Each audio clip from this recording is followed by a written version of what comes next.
And before I move on here, I just thought I would take a second to talk about different revisions here. That these units were made over an extremely long span of years, and there are a few different revisions. There are some slight differences between one unit, some units, and others. This particular one here is actually a completely different unit from the one I was showing you earlier. This is a very late model 141T.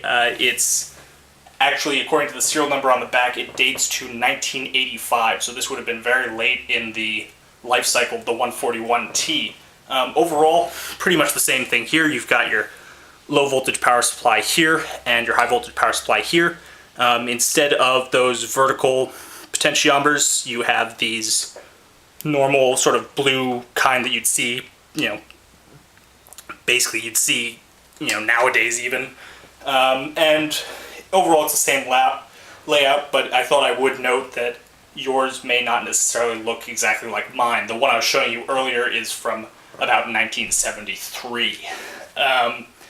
Generally speaking, if you are testing these and you run into a problem, if you find that one of the power supply rails is not working, not outputting voltage, or something's shorted and is outputting too high of a voltage, you're going to need to go in and debug it from the schematic, which can be found in the manuals. The manuals can be found very easily online, and they're very easy to work on. They're basically just bare transistors, resistors, and capacitors. No integrated circuits, nothing like that. And most people would assume that, if there's a problem with a power supply, the first thing they would want to try is replacing the capacitors. In my experience with these units, I've repaired several of them over the years. I've generally not had to do that. Generally, the problems I see with these units is failures in the large power transistors up here. There are 4 of them, one for each of the low voltage supply rails. 2 up here and 2 on the bottom. I don't remember off the top of my head which ones are which, but it's in the manual, so you can find that online. And if you do find that one of the power supply rails is not working, one of the first things I try is I'll try taking 2 of these power transistors and then just swapping it with the one next to it. So say one of the power supply voltages is outputting too low of a voltage, I'll just switch these 2 transistors, and then if the one that was not working before now starts working and a different rail starts not working, then I know that that's the problem. And you have to keep in mind that these power transistors can either fail open circuit, and they can also fail short circuit. One of the most common ways I've seen where you can get the condition I was talking about where there's too high of a voltage is if you get a short on one of these power transistors. Suddenly, instead of regulating it down to whatever voltage, your positive 100 volts or whatever, you end up with the unregulated voltage being shorted across, and you'll get 150 volts where you should have been getting 100 volts. And that's going to also affect all the other power supply rails too, and that's a really dangerous situation. I alluded to it earlier, but I forgot to mention, the high voltage supply is actually referenced to the 12.6 volt supply rail. I don't really know why that is, but apparently the high voltage section is actually referenced off of the low voltage filament voltage. So that's sort of interesting. The next thing you want to do if you're ever debugging one of these is you want to check actually the resistors. These power resistors here, the ones like this, tend to fail open circuit. A resistor generally won't fail short circuit. That's just not how they work. So you're going to want to go in with a multimeter with the unit powered off, of course, and just check the resistances here.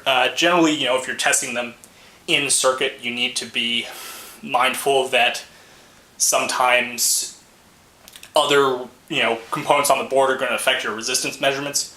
But generally speaking, if you know what a resistance value should be, and you're measuring a higher resistance than it should be, there's probably something wrong with that particular resistor. So what you can do is just unsolder one leg of it, lift it up off the board, and then measure it again, see if it measures open circuit or not, or possibly even unsolder it all the way. And if it does, they're very simple to replace. Just solder down a new resistor, and you're good to go. A lot of them are 1% values.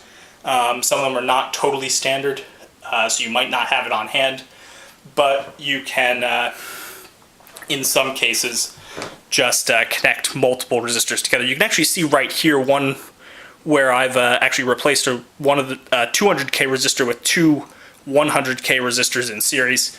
So that's a perfect example of how that works. And this unit works just fine. I actually calibrated it just the other day. But I thought that would be an interesting example of how these work. Another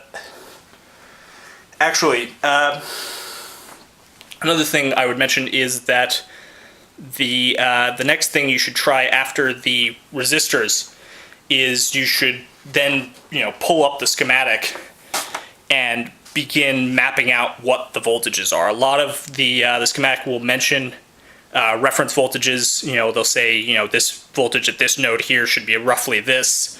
This voltage here should be roughly this, and you can just go through each point on there and begin checking it. Sometimes you can find instances where one of these small signal transistors has been shorted or opened in some way. As I said, I've never actually seen the capacitors go bad in these. I'm not saying it's out of the question, but once you begin checking all those voltage nodes, you can begin to get a clearer picture of what's going on. These power supplies do rely heavily on feedback, so it can be a little bit tricky to pinpoint where it is, but with a solid knowledge of transistor circuits and maybe a little bit of background in how feedback works, you can usually narrow it down.